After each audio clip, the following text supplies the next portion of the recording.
In studio now, Carl Tepper. It was a narrow but decisive victory. Yeah. Narrow, but that's what our bottom of the hour news says. What does that mean? Was it narrow or was it decisive? The answer is yes. Okay. The answer is yes. A win is a win. Yeah. We'll take it. Let's get to the phones real quick. We've had a caller who's been hanging on for a little bit. Then we're going to get into a Tepper tantrum because Carl's in a mood like a lot of other folks. Charles, you're on KFYO. Oh, no. He dropped off. Okay, never mind. What is he? Why would you drop off? Well, what are you thinking? He's been on hold for a while, so he probably got angry. That's mean. That's mean. You like to be cruel. Keep them on hold. I do. Carl, Ted Cruz won by 200 and so far 207,750 votes in the state of Texas. The population of Lubbock. Yeah. Pretty much the population of Lubbock. The question is, will we see him in the next 5 years at all? I said earlier, West Texas is the firewall now. That all Republican candidates have to acknowledge. They have to pay attention to. We must not be very important because they never come here. Well, they better. Don't you think? I thought the last 5 years. I thought we should see them every once in a while, but.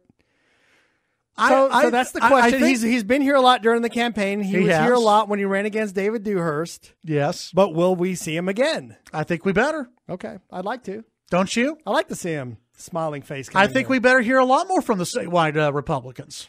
We would like some mid-term rallies.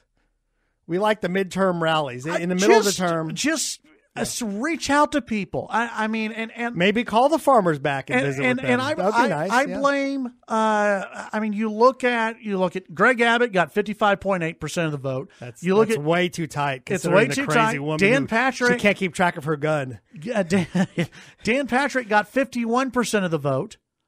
You look at something not good. And by the way, no campaigning. No campaigning. They didn't. I mean, to me, that is arrogance. And we have seen in numerous campaigns around the country when incumbents don't feel as though they need to reach out to the people, when they don't feel the need that they need to reach out to voters, they lose. And last night was way too close for comfort. It was. It was a tough night. I kept waiting for those numbers to turn, and they finally did. But I had a very high elected official text me this morning and say, what's really defining is the rural versus urban at this point. So, for example, I like vouchers. I think they're a good idea. Let people go take their kids wherever they want to go to school. Yeah. The teachers associations and in turn the teachers and the superintendents and all the principals, their hair just lights on fire when they hear about vouchers. Right. And so this is a subject, and remember, these independent school districts, they're the largest employers in these small counties. Yeah. So it looks like the Republican Party's voucher idea might have to take a back seat to holding Republican control of the state because they are so furious about anything voucher related. And to his credit, like State Senator Charles Perry, cut out these rural counties of populations of less than 300,000 of these concepts. Yeah. But nevertheless, it still infuriates these teachers and teachers unions and so we're losing Dustin a big Burrows. block of votes that way. Look at Dustin Burrows. He was attacked over being Dan Patrick's puppy, which is not even true. The guy voted against vouchers, and he's still attacked by this silly hashtag block vote on Twitter. Which, you know what, if you want to do a block vote, why don't you go and find yourself a good candidate? How about that? But they can't. They always find, far lefty, and they do a block vote deal. But he did listen to his constituency, I guess, because... But he still got punished for it by the teacher groups. But did he get punished for it? Because he won by 78... No, he didn't. But the teacher groups... When I went to bed last night, it was like 78%. Yeah, the teacher groups wanted to blame him. The teacher groups wanted to punish this guy because he is a Republican and because he's associated somehow with Dan Patrick and this mantra of vouchers. I'm with you. I don't mind vouchers at all. I grew up in the Dallas-Fort Worth area. They need some help in the Dallas-Fort Worth, Houston, and other areas. They don't have the luxury that we do here in Lubbock, where you don't want your kid in LISD, fine, go to Cooper, go to Shallowater, go to Idlewood. That's you can do Haskell. that. Haskell doesn't really have that option. Yeah, so but a lot of these teachers and a lot of these educators, they've been sold on this idea that, well, if we have vouchers, even vouchers just for the big cities, we're going to shut down every rural school. But the point being, there's not enough breath in our bodies to convince these guys of our voucher argument. The fact of the matter is they hate them.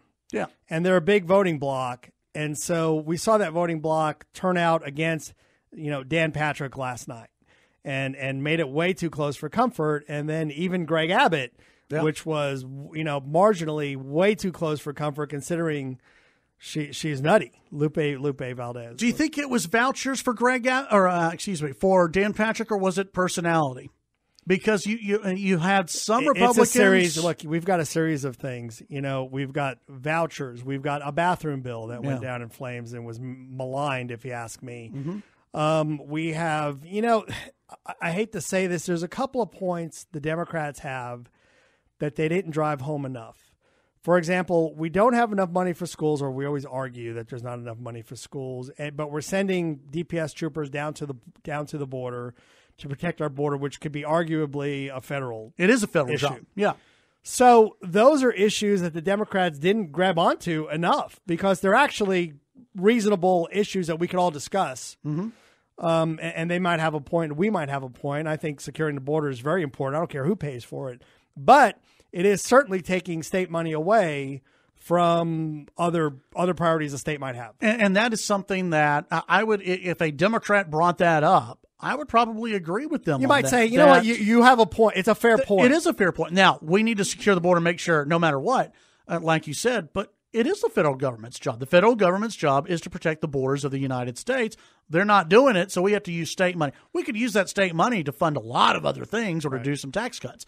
We could do that. By the way, just to be clear to everyone out there, it's health care that's taking your, the entire state's budget is being eaten up very quickly by Medicaid and Medicare. Absolutely. Okay, that's where all of your money is going. Our statewide officials used to walk around with this giant poster board of a pie chart showing, it was the Medicaid budget quickly eating up the state budget for everything else. So it's really not the border cost. That's some money there, but it's definitely your Medicare costs, and then Obamacare just exacerbated the problem. Yeah, absolutely. We need to take the break. When we come back, we're going to take a look at the House and Senate, what it means for the president, and we'll take your phone calls as well. Chad Hasty Show, KFYO.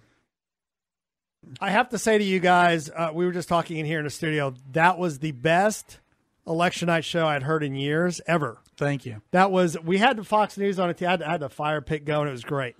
But we had to turn down the Fox News because Robert Pratt, Chad Snyder, Ken Corbin, and Cole Shooter, of all people, did. It was just a great, entertaining, interesting job y'all did last night.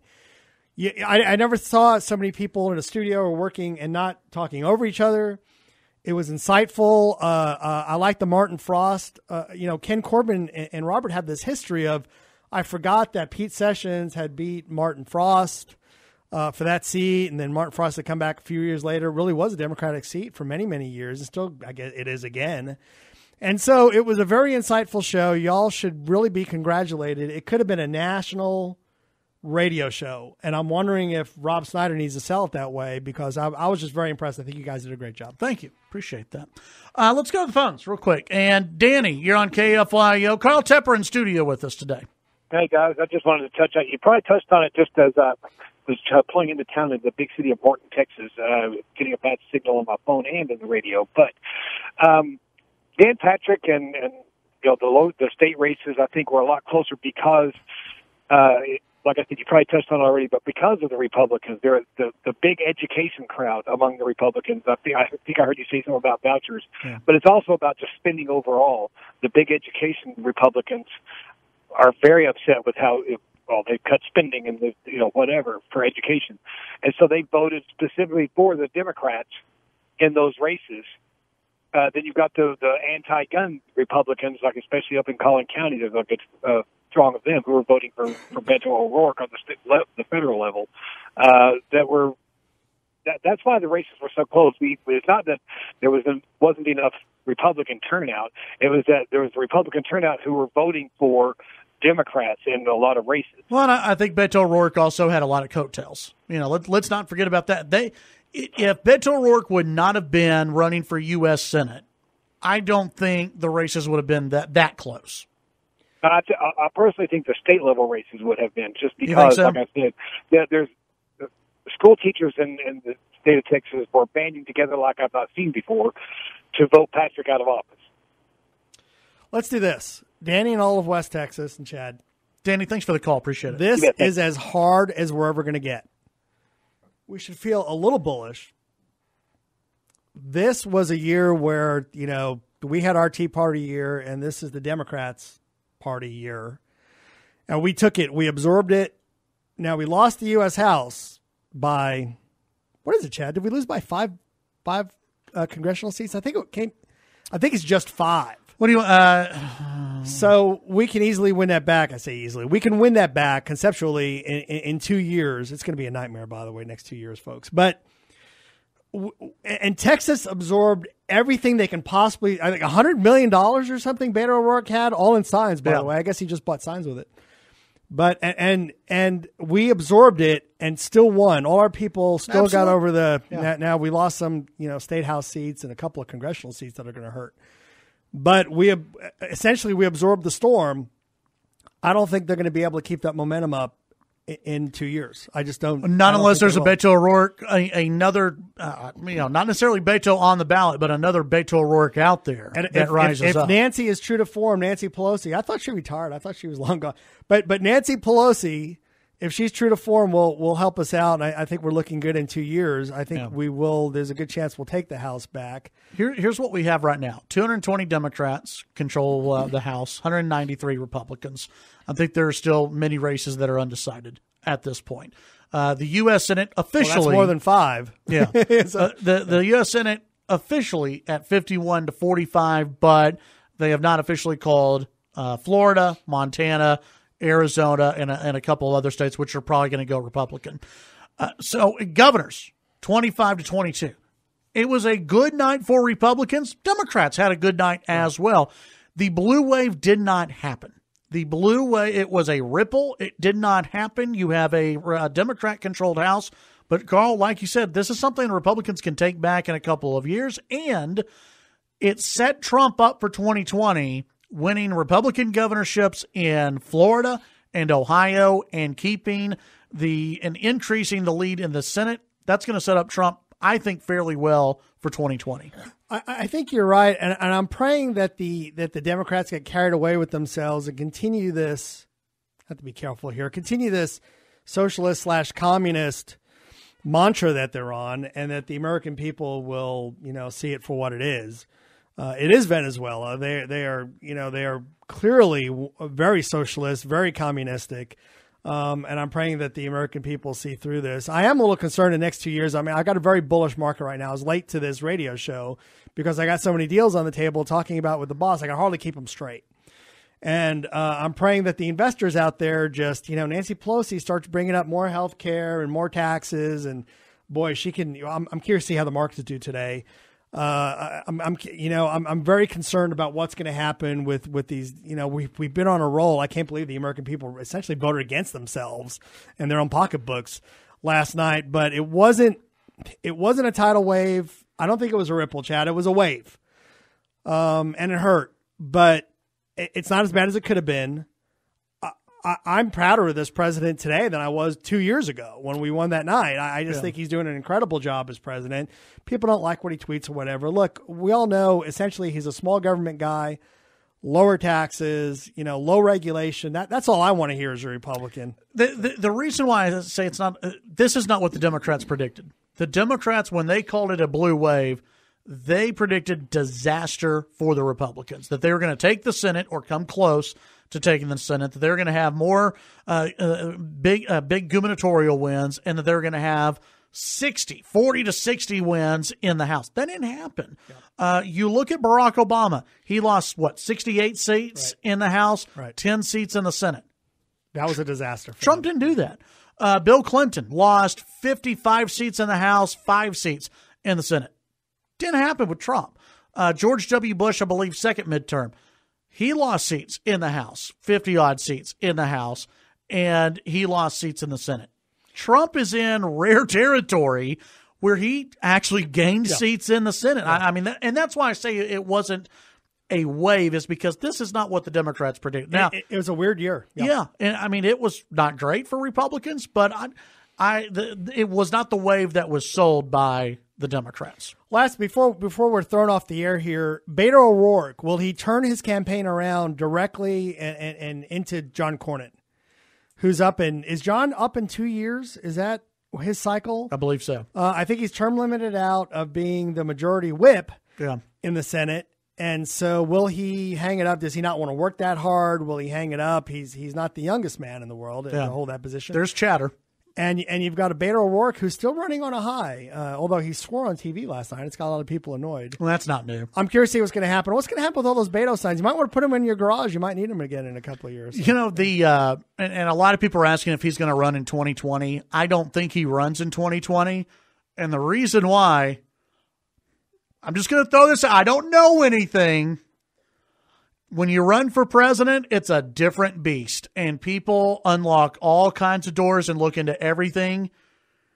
I don't know if he wants people tearing into his wife's father's business. I don't see it happening, but I do see him against Cornyn. Not that I know anything is nefarious or anything. But you know, John Kerry kind of went through the same thing, right? Nefarious in El Paso? Come on. I'm just saying, he may not want to go through that right now. Come on. You got to be kidding me. All right. Carl, thanks for stopping by. See you, Chad. Chad Hasty Show, KFYO.